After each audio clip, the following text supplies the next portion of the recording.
Nag-meeting po ba kayo ni President Aquino? Okay, kaninang umaga lang namin na-confirm. Kasi alam mo, pag nag-meeting ng Presidente, depende din sa schedule niya. So last minute, kanina, na-confirm nga na tuloy yung aming meeting. Pero, yun, nag-usap din kami. Dahil nga nang sinabi ko na talagang patuloy naman ang pag-uusap na. Ano po usapan? Pinag-usapan namin, totoo naman, pinag-usapan kamustahan. Dahil nga sa mga nangyari din sa akin noong mga nakaraang linggo, kamusta ka na? At patuloy pa rin tungkol sa 2016, mga tinatanong ko rin sa kanya sa mga ibang programa ng gobyerno na nagpapa-update din ako, katulad ng mga programa na makakatulong para sa mga mahihirap at in-explica niya din sa akin, yung mga irigasyon para sa mga magsasaka. Yun po yung aming mga tinutukan, pero syempre, hindi ko naman ipagkakaila. Ang kanya talaga ay paano rin ang transition, let's say, sa 2016, kung sino yung magpapatuloy. So, Did he offer you a position Wala. run with the LP? Wala. And in due fairness to the President, nabigyan naman niya ako ng pagkakataon na magsalita at sinabi niya na sa LP daw, patas sila mamili, lahat sila ay may opinion at hindi lang naman iisa o ilan ng mga tao lamang. Pero ang sinabi ko din naman sa kanya na ginagalang ko yon, pero dahil nga independent din ako at nangyari din yun noong 2013 coalition, nasabi ko naman sa kanya yon yung aking opinion ukol dito. ma'am, kung walang offer, ano pinag-usapan niyo tungkol sa transition sa 2016? Hindi, kasi ang sabi nga niya, yung mga programa na naumpisahan niya. So may mga tanong ako tungkol doon. So niliwanagan naman niya. Pangalawa, sabi niya kasi malinaw na magdidesisyon pa siya sa mga darating na linggo at yung kanyang SONA kung sakasakali ay pagkatapos pa noon magkakaroon ng desisyon. Ngayon, kailan ba? Pagkatapos ba ng SONA? Isang araw pagkatapos? Ilang linggo pagkatapos? Hindi ko alam. Hindi naman niya binigay sa akin ang specific na panahon. But so far, ma'am, ano yung pakiramdam o stand niyo sa idea na pair of or running mate sa isang taga-LP tulad ni Secretary Mark? Gaya nga ng sinabi ko, hindi lang naman sa pagiging LP or dahil sa isang personalidad, kinakailangan ay meron din kayong kabagayan sa inyong pamamalakad at paniniwala. Ito ay isang proseso pa na pinag-iisipan. Wala namang sinasabi ang Pangulo na kailangan ay katambal mo ganito o kailangan ay gawin mo yan. Basta lamang maging handa kung sakasakali na sana ay may pagpatuloy yung maayos na pamamalakad at kung sakasakali man, kung may mga katanungan sapagkat alam mo naman, hindi ko naman siya nakakausap palagi. At meron akong mga natatanong din, katulad ng mga programa niya sa inclusive growth at na-explica niya sa akin ito. So, para sa akin, hindi man kami nag-uusap palagi, kaya pagkakataon ko rin malaman kung ano yung mga iniisip niya. Ma'am, you said you prefer to be an independent politician. What did he say? Did he say Well, anything? wala naman, hindi naman niya ako kinontra kasi sabi ko, Mr. President, alam niyo naman, kahit sa ating mga kababayan, parang hindi naman yata maganda na bago na lang maghalalan at saka ka magpapalit ng partido o magkakaroon ng partido. Naiintindihan naman niya yon. Pero ang inexplika rin niya sa akin ang kanilang paninindigan sa LP. Na ginagalang ko naman, sabi niya, sila daw ay may proseso sa pagpili. So, nandun. Pero basta na ako yung nagpapasalamat dahil naihayag ko naman sa kanya na ako po'y sa ngayon, yun po yung sa akin, nananatili naman akong independent at pagiging patas rin sa Pangulo, hindi naman siya namimilit na kailangan ay itong partido mo. Ma'am, is that Sa effect? transition, maaari bang kayo magpatuloy at kayo yung kasama sa transition? Alam mo, di ba sabi nga ng Pangulo, may listahan siya ng mga maaari. So, hindi ko masasabi na ako lang yon. Marami pa siyang, sa tingin ko, kakausapin. Si Senator Cheese, kakausapin din niya. He told you, ma'am, he will talk to Senator Cheese. Oo, nabanggit naman yun eh. Malinaw naman yun dahil hindi lang nga ako ang nasa listahan. At siguro meron pang iba na hindi ko naman din natanong na. Pero yun nga, na-confirm na magmi-meeting nga kami. Hindi din ako sigurado hanggat talagang nandun na siya sa Malacanang na matutuloy nga yung aming pagkikita. Pero may statement din ba siya na si Mar Rojas will be the standard bearer? Walang statement na gano'n. Pero sinasabi niya na mabuting tao si Secretary Mar, na meron din siyang potential talaga na ipagpatuloy din. May kumpiyansa siya kay Secretary Mar. Meron din naman siyang sinabing gano'n. So hindi man nakasarado si Tinoy sa mga LP decisions, particularly kay Senator Edwin. Alam mo, nung nag-usap kami noon, yung unang beses kami nag-usap, nabanggit niya yon eh. Pero sa ngayon, wala naman siyang binabanggit na gano'n. Kasi sa tingin ko, napag-usapan na namin yon at nahihayag ko naman na sa ngayon, wala naman akong partido.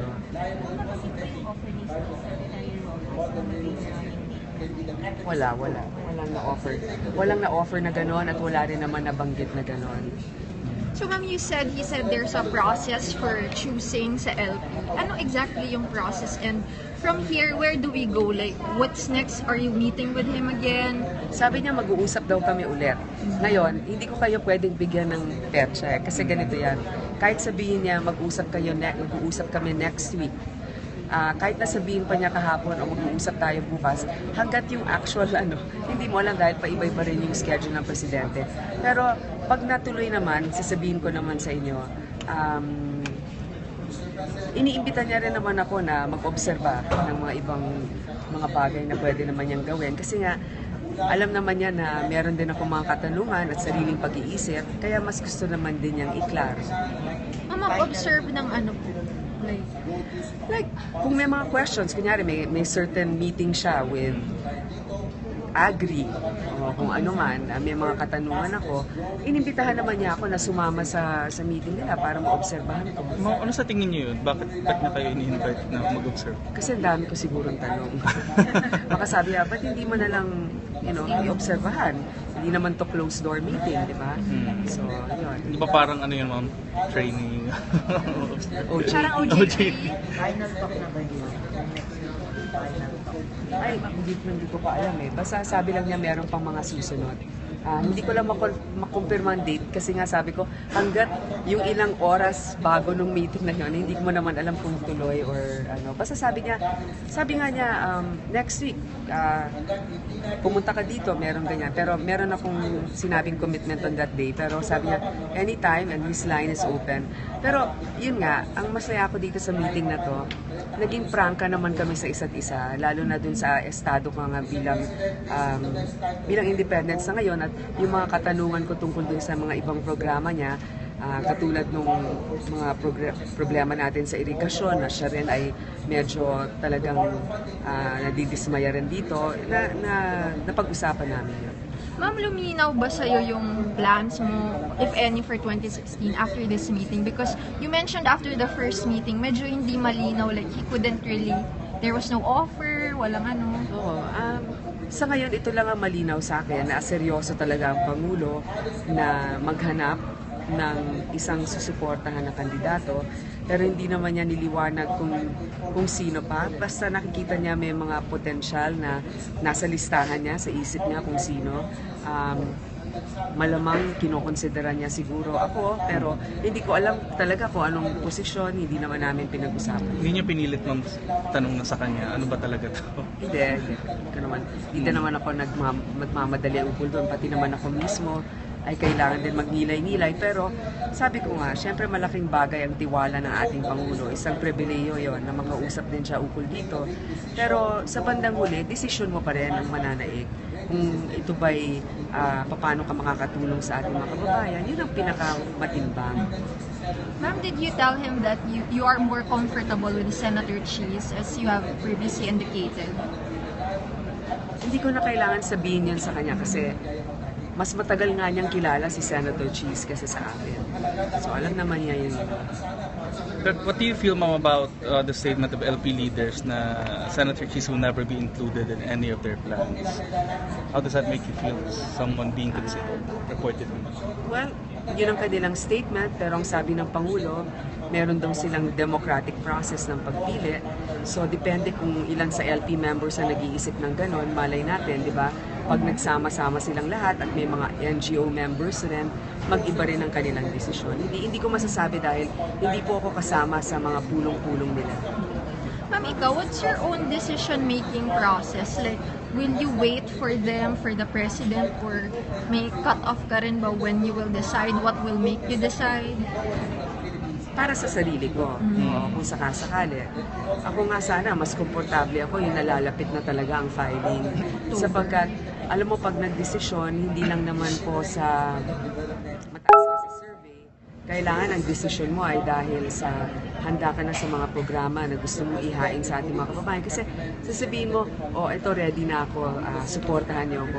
Paano ka susuportahan kung hindi naiintindihan ng publiko kung anong plataforma mo? So, importante, anong gagawin ko para sa mga magsasaka? Anong gagawin ko para sa kalusugan, sa edukasyon? Mahabang proseso yon. Wala din naman akong makinarya at limitado kung meron man akong pera. Ma'am, so alam ko na sagot niyo na, pero tungkol sa citizenship ulit, there's a blog claiming to have Kay Raisa information. Robles. I'm sure you've read it, so what's your answer? Sinasabi nga na 2012. kinuquote yung aking katapatan. Ay, ako po'y nananatiling tapat sa atin pong batas ng dual citizenship, nakalagay po doon, na kailangan mag-renounce ka before a public officer. Public officer po, pag yan ay hinanap po ang meaning, ang ibig sabihin po noon ay Rotary. So isa pong law firm, ako po'y sumumpa doon renouncing October 2010.